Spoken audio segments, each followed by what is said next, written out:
abusuya mi channel mi san so mo akwa baso ko so from a channel so ha e da so ye be media GH abusuya efa eye Ken Ofori Atta ene eye OSP eye kisi ejaben ani na efa eye the former finance minister Ken Ofori Atta ne extradition process no abusuya eye ade a ene NDC lawyers ababonten no mo the message e de ama eye OSP eye kisi ejaben mo chomo nsemu akisi ejaben enimnia oye yes kisi ejaben enimnia oye because kisi ejaben atumi ahwe ama eye Ken Ofori Atta adwane afri eye krom ha ena de bia oba odi new stories ede ebre eye Ganafo na kisi ejaben enye very careful na enye NDC ena kisi ejaben ene omo edili no no ono ene eye Ganafo na edili oba eye Ken Ofori Atta ne criminality sa eye the OSP versus eye Ghana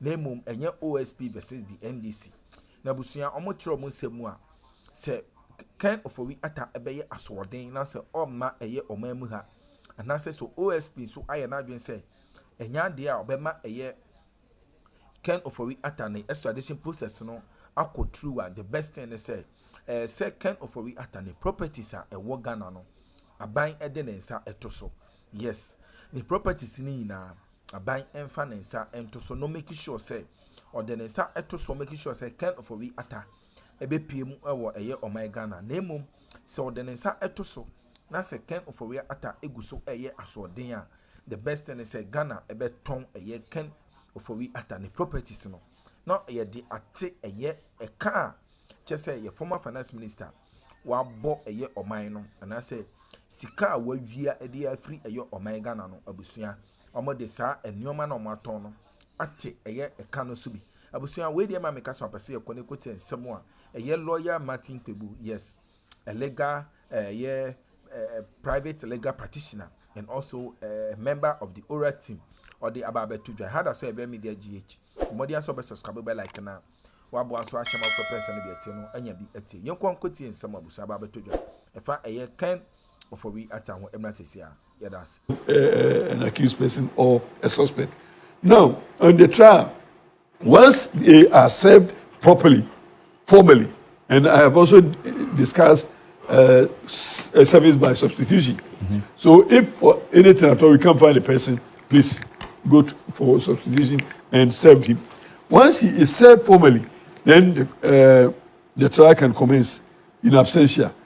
The only thing that, in fact, this one, I know that I had extensive debate with my leadership at the time when we were discussing this act, that we should have, the court should have opportunity to bring our orders of confiscation in the absence of the accused person.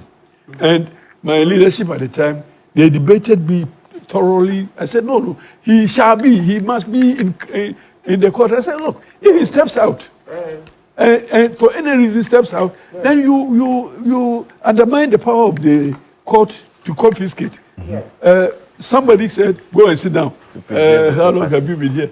And I said, oh, me, I'm a practical person. I'm a practicing lawyer. And I'm saying that if the accused person manages to step out, it becomes difficult. So all the work done will be cost-empty. And this is in the law now. You need his presence in court for the court to be able to confiscate. It is in the law. You go check it. That's why you go check it. Let me see. Because there was extensive debate on this, because I was insisting that let the court have the power to pronounce it even in your absence. But we succumb to the seniority power. No, but when it's trial in absentia, once it doesn't come, this one cannot override the constitutional provision. I'm saying that you look at confiscation of abscess in absentia. Look at it. It generated a lot of furore. And so that will be bad. The judge will not be tied down. The judge will override you understand? If the law says the courts are servants of legislation, so if the legislation is served on the court that allow Professor Jampo to go, have discretion. The court doesn't have discretion, but to allow Professor Jampo to go. So sometimes experiences in the legislature is important, but also as a junior's experience is also important.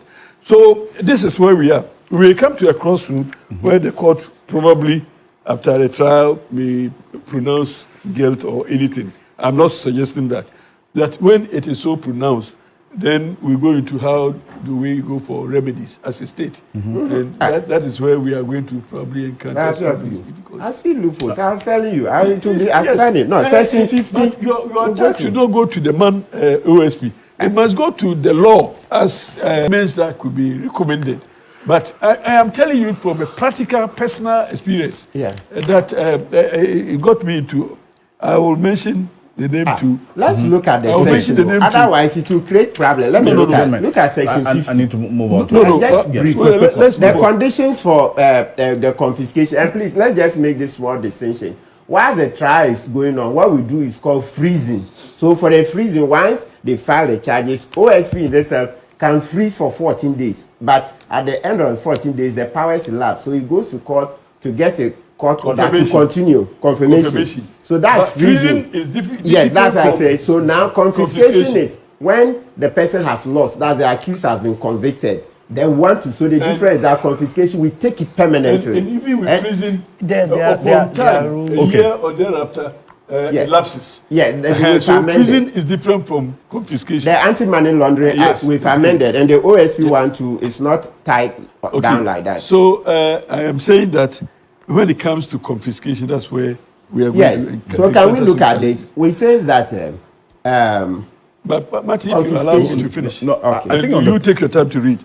Now, round it up for me. Beyond confiscation, then we go into the extradition processes, and as Martin says, it's another process of its own that has to be initiated by the Attorney General from here, and then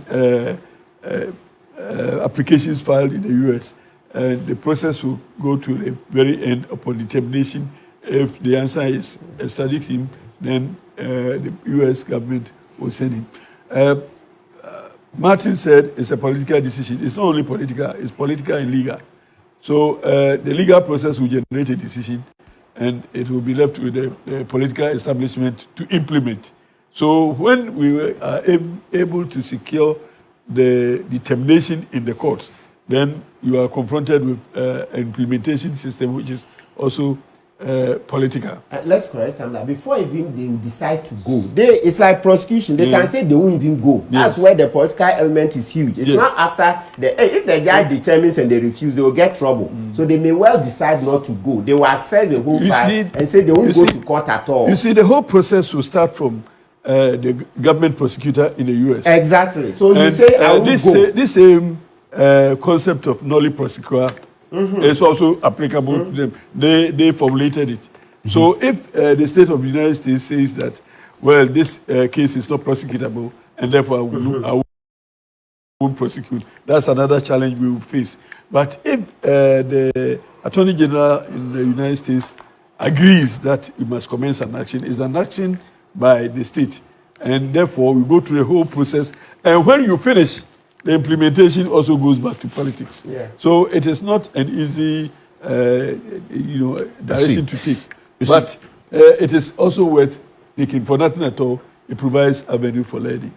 Indeed. Well, Professor Jampo, you see, because this matter has both the legal and the governance side of things. Let me do one thing. Just 1 second. I've seen a practical case, a trial in absentia. The guy went. After that, they confiscated. The properties were just sold recently. Currently, we are chasing for the certificate of purchase. The guy ran away. The court finished and confiscated. It depends on. And they've sold the property. But I'm telling you that if you check the law, thank you very much. He must be in the court. As you have different positions on this, the OSP has been clear on why it was unable to do what two lawyers are asking he should have done.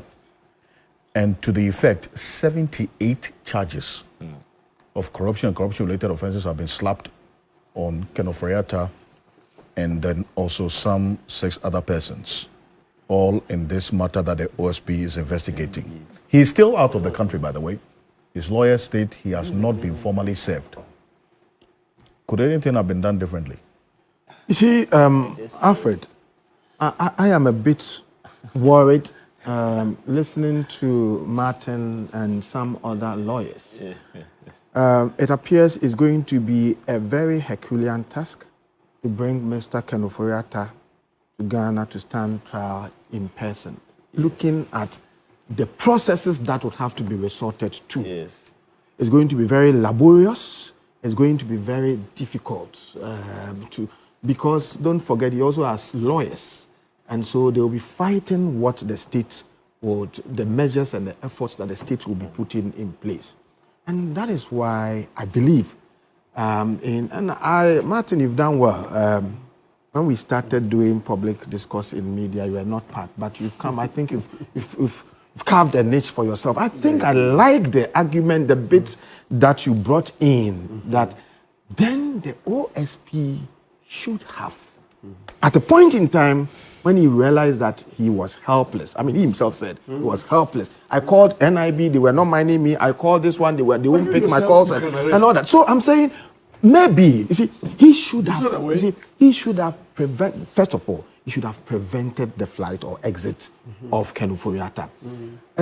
Oftentimes, when people are given mandates, okay, they settle in, and if you don't really sit down to read about your own mandate, there are certain things you may not be aware of. And so I see you, I look at my act, and I know what I'm supposed to do. I don't know whether the OSP didn't know that they have the power to arrest. I don't know. I said, I don't know whether they didn't know. And the other bit is that, well, so that's what I'm saying, that you have to socialize yourself effectively in your own act. Okay, because if you say that you don't know your own act, then you don't qualify to be that one. No, but so then what was the point in coming to say that I called these agencies to come and help, and they all, let me down? If you knew that you yourself had the power to arrest. The second bit, is that they had opportunity to also seek absconding warrant from the court. Well, and others will do his work for him. The second you don't arrest people by your mouth. Yeah. The second bit is that, you see, we oftentimes have tended to believe that when it comes to arrest, it's always about, it's a function of the security agencies. Okay? This is what is ingrained heavily and deeply in as a people. But dear Ghanaians, there's something we call citizen arrest. That's it. Okay, we are the ultimate repository of the powers of the land that are exercised by appointees. Let me tell you a story. One day I had gone to a funeral in a village, and I saw somebody using a government vehicle to carry a casket. I stopped them. I told them that you have no right to do that. A government vehicle? A government vehicle. I don't drive government vehicle to social events. I want to use my own car. Government vehicles are for government work. But I saw somebody using a state vehicle to carry a casket. A casket? Said, yes. Stop. We stopped them and said, who are you? I said, I'm nobody. But you can't do this. And I exercised that, I mobilized people to appreciate that it is our taxes that are used to buy fuel in this car that is being abused. And so they joined me. We made sure that they got the casket off the vehicle. I said, where do you, I don't want to give. Alright, Abusian teachers and some movie and Ecocotin and make sure you made when you like your like, subscribe to the channel now, so share you made no more from Sunsa into me and Kebi. I hope I say so make sure so bet your warding under the comment section. I feel some young Koti, a photo to me, and come a course. But we were able to prevent that. So my point is, at that point in time, when the OSP saw that he was helpless, and maybe they didn't also appreciate their own powers that they have to arrest. What prevented them from, these days, every now and then, OSP is holding press conference. So why didn't they organize a press conference to tell us, fellow Ghanaians, we wanted to do X, Y, Z. We are calling ABC, they are not minding us. And so because of that, we are aware that the How about the absconding warrant?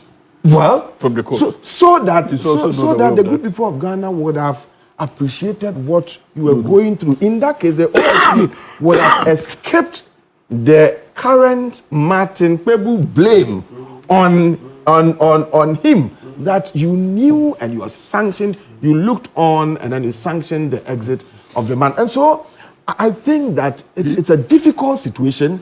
It appears that the fight against corruption through the laid down legal processes is always going to be slow. But our own attitude as officials who are mandated and given the power to do these things must also not compound the delays and the challenges and the problems. So look, somebody is telling me that if you don't take it, we may go through the entire tenure of this administration and the man will still not be here.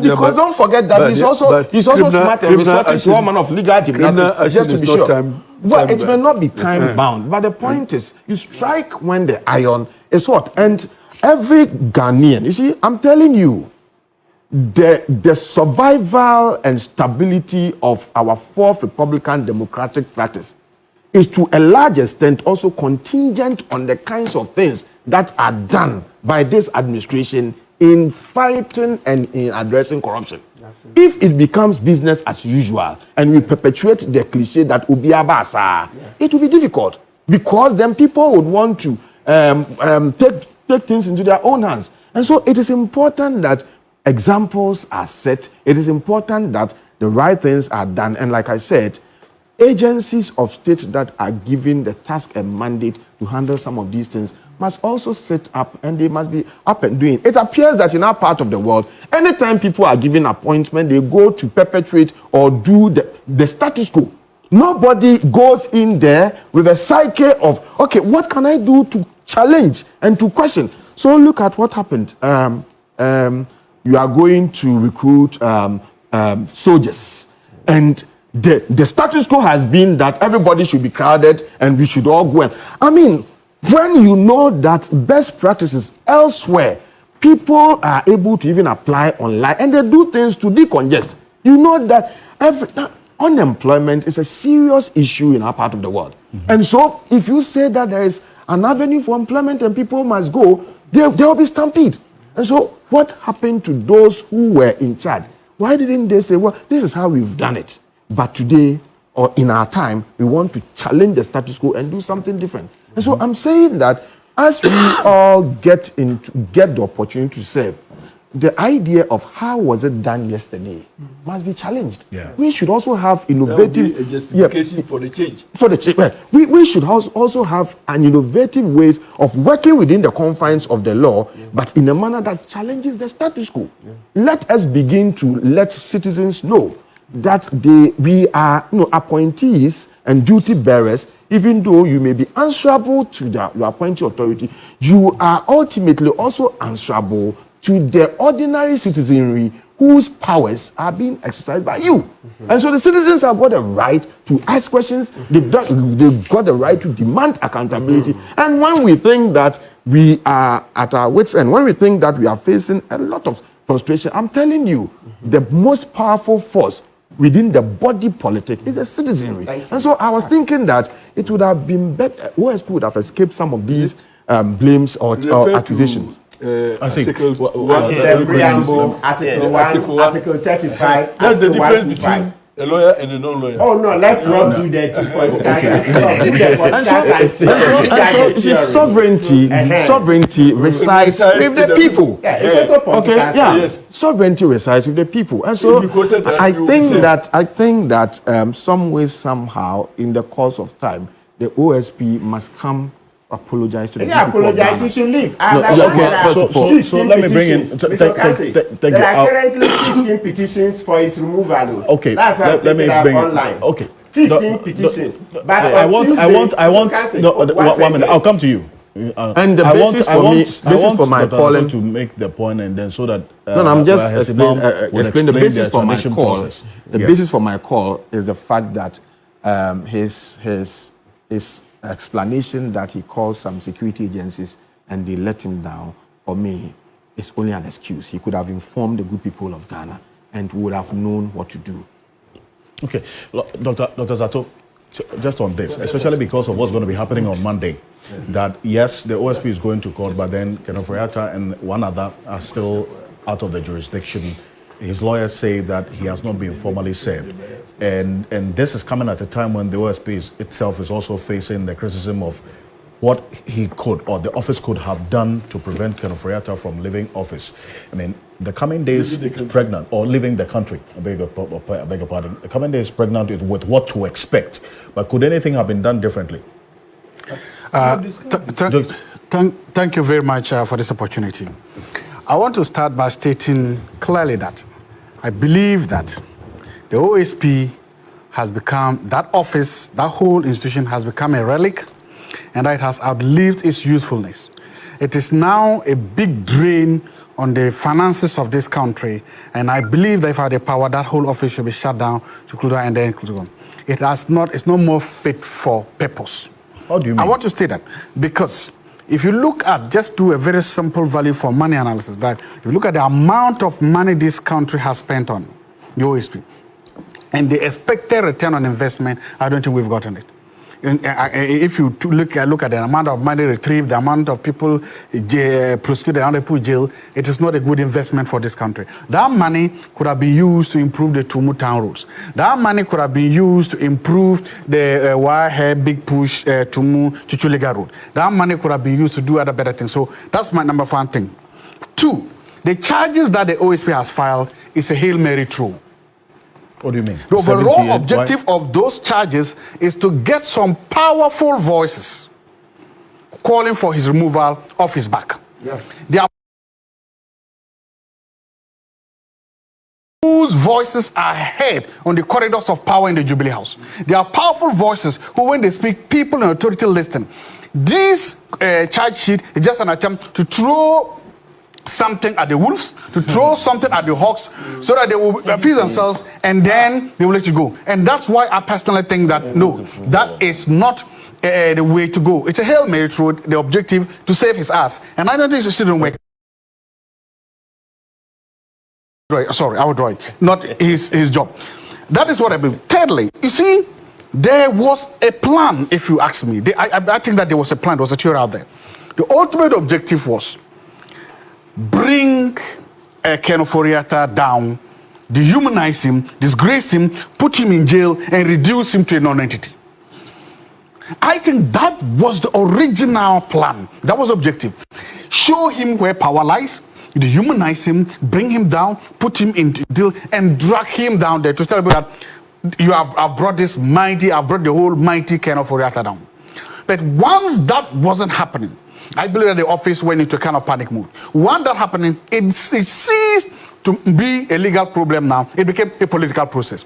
It became a political process, therefore, because you now think that the political leaders, that the people who are entering the politics, now wanted to do. This issue was being discussed in Parliament. Anything going to discuss in Parliament is political partisan. This issue has now taken very entrenched political positions. And that's why I believe that when the OSP felt that he could not have that grand prize, he could not have Ken as that sacrificial lamb of the powerful men that he has brought to justice in handcuffs, dragged around on the streets of Akroma. Okay.